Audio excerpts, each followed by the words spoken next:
આપણા શાસ્ત્રોની અંદર ઋષિ મુનિઓએ નારીનું ગૌરવ વર્ધાતા એક ગાયન કર્યું હતું. યત્ર નાર્યંતુ પૂજ્યંતે રમંતે તત્ર દેવતા. અર્થાત જ્યાં જ્યાં નારીનું પૂજન થાય છે ત્યાં ત્યાં દેવી દેવતાઓનો વાસ હોય છે. પરંતુ આ બ્રહ્માકુમારીઝ વિદ્યાલયની સ્થાપના એવા સમય ઉપર કરવામાં આવી જ્યાં પુરુષ પ્રધાન સમાજમાં નારીઓનું કોઈ પણ સ્થાન ન હતું. નારીને નર્કનું દ્વાર ગણવામાં આવતી તેમજ વિકારોનું સાધન સમજવામાં આવતું. આવા જ સમયે નિરાકાર પરમાત્મા શિવ આ ધરા ઉપર અવતરિત થઈને નારીને અબળામાંથી શિવ શક્તિ બનાવી. નારી એ જ સ્વર્ગનું દ્વાર છે આવું કહીને એક અવિનાશી રુદ્ર જ્ઞાન યજ્ઞની સ્થાપના કરી. અને આ યજ્ઞનું નામ જ છે પ્રજાપિતા બ્રહ્માકુમારી ઈશ્વરીય વિશ્વવિદ્યાલય. આ બ્રહ્માકુમારી વિદ્યાલયની પ્રવૃત્તિઓ તો સમગ્ર વિશ્વમાં એક સાગરની જેમ ફેલાયેલી છે. પરંતુ તેને મર્યાદિત સમયમાં જો વર્ણન કરું તો એ સાગરને ગાગરમાં ભરવા જેવું એક કપરું કાર્ય છે.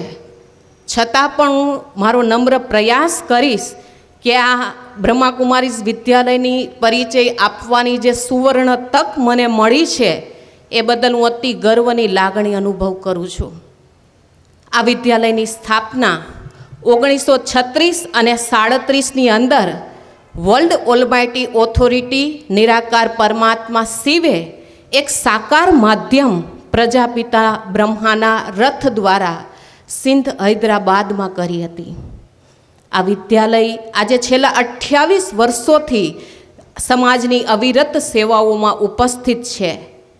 વિદ્યાલયનું મુખ્યાલય વર્તમાન સમયે માઉન્ટ આબુ રાજસ્થાન ખાતે સ્થિત છે.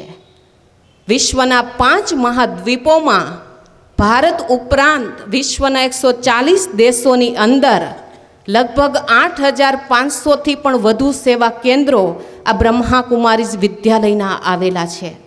અને તેમના 13 લાખથી પણ વધુ ભાઈઓ અને બહેનો આ વિદ્યાલયના નિયમિત વિદ્યાર્થીઓ છે.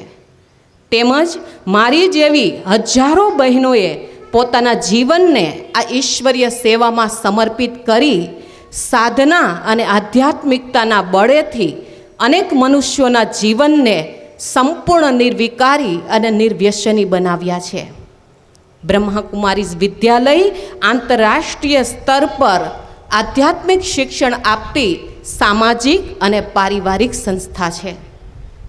પ્રિન્ટ મીડિયા અને ઇલેક્ટ્રોનિક મીડિયાના અતિ આધુનિક સમયમાં માનવ જીવનને ઈશ્વરીય નિયમો અને આધ્યાત્મિક ધારા ધોરણો દ્વારા સુવ્યવસ્થિત બનાવવાનું કામ આ વિદ્યાલય કરી રહી છે.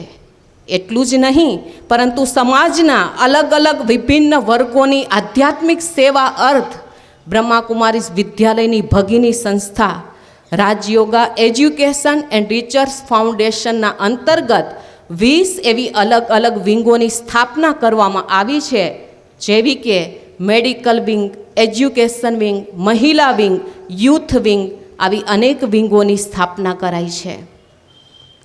ભારત આંતરરાષ્ટ્રીય યુવા વર્ષની અંદર યુવાનોના ચારિત્રિક વિકાસ અને એના જીવનને સંપૂર્ણ નિર્વ્યસની બનાવવા માટે આ વિદ્યાલયે 4 એવી પદયાત્રાઓ યોજી હતી, જેમાં ભારતના મોટા ભાગના ગામડાઓને આવરી લેવાયા હતા.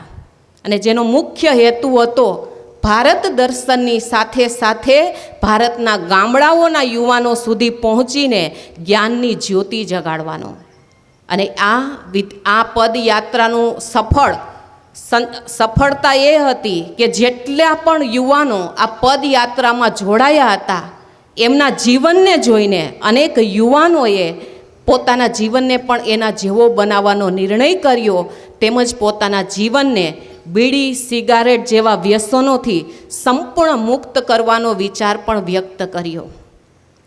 આ ઉપરાંત યુનો જેવી આંતરરાષ્ટ્રીય જે સંસ્થા છે એની અંદર પણ જે યુનો જે વર્ષ ઉજવવાનું નક્કી કરે છે એ વર્ષમાં એ પ્રમાણે આ વિદ્યાલય પોતાની સેવાઓ નક્કી કરી તેમાં પણ સહભાગી બનવાનું કાર્ય કરી રહી છે.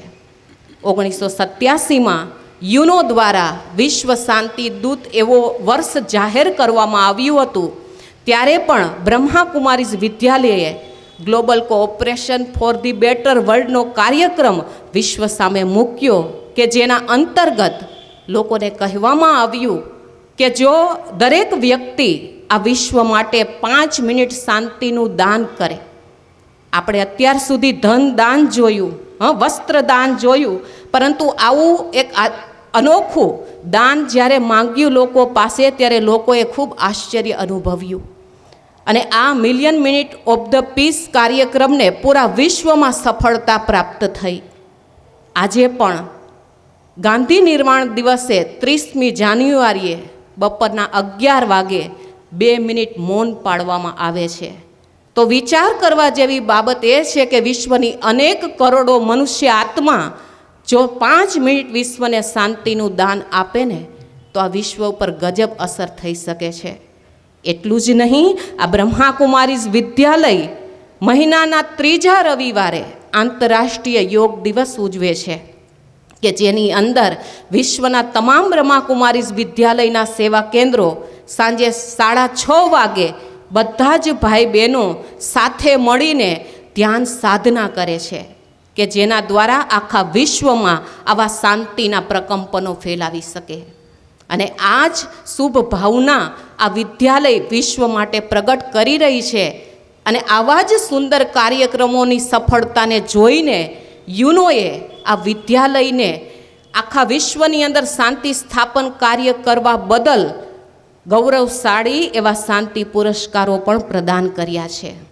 એટલું જ નહીં, યુનોની આંતરરાષ્ટ્રીય સંસ્થાની અંદર આંતરિક સલાહકાર સમિતિ NGOમાં પણ આ વિદ્યાલય પોતાનું સભ્યપદ ધરાવે છે. આ વિદ્યાલયે વિદેશની ધરતી ઉપર અનેક વિભિન્ન સંસ્કૃતિ, રંગો અને ધર્મોના ભેદભાવોથી ઉપર ઉઠાવીને મનુષ્યને સાચો ધર્મ શીખવાડ્યો છે.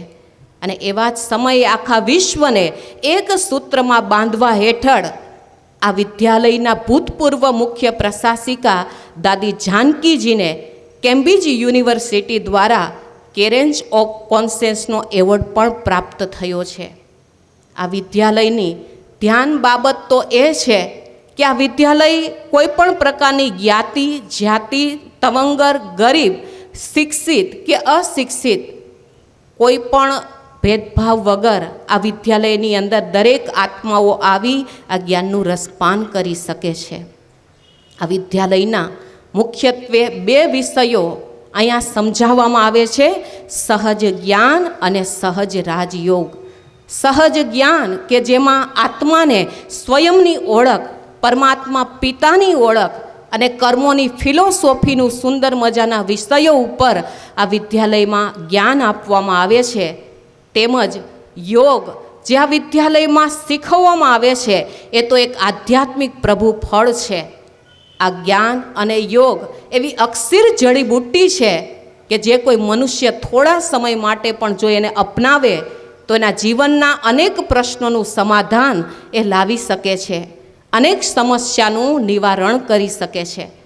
આ વિદ્યાલય મનુષ્યને સાચો ધર્મ અને શાંતિનું પ્રશિક્ષણ આપી રહી છે. એટલે આ કોઈ સંપ્રદાય નથી. કોઈ પણ ધર્મના લોકો અહીંયા આવીને આધ્યાત્મિક જ્ઞાનને સાંભળી શકે છે.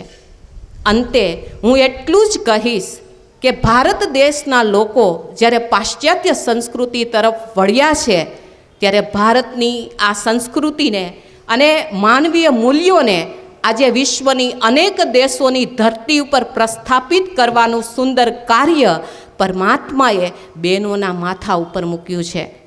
અને આજે આપ સૌને એ વાત કહેતા મને અતિ હર્ષની લાગણી અનુભવાય છે કે આખા વિશ્વમાં જો કોઈ સૌથી મોટી નારી સંસ્થા હોય ને તો એ આ બ્રહ્માકુમારીઝ વિદ્યાલય છે. આવી અનોખી વિદ્યાલયની સ્થાપના મારી બહેનો ન કોઈ સાધુ સંતો કે મહાત્મા કે અમારી જેવી બહેનોએ કરેલી છે, પરંતુ આ વિદ્યાલયની સ્થાપના સ્વયં નિરાકાર પરમાત્મા શિવે કરી છે અને એટલે જ આટલા બધા અંતરાયેલો આવવા છતાં આ વિદ્યાલય ઉત્તરોત્તર પ્રગતિ કરી રહી છે. તો આવી વિદ્યાલયની, આવી અનોખી વિદ્યાલયને ખૂબ નજીકથી જોવા માટે, એમની અનુભૂતિ કરવા માટે હું આપ સૌને ઈશ્વરીય હાર્દિક નિમંત્રણ આપું છું. ઓમ શાંતિ.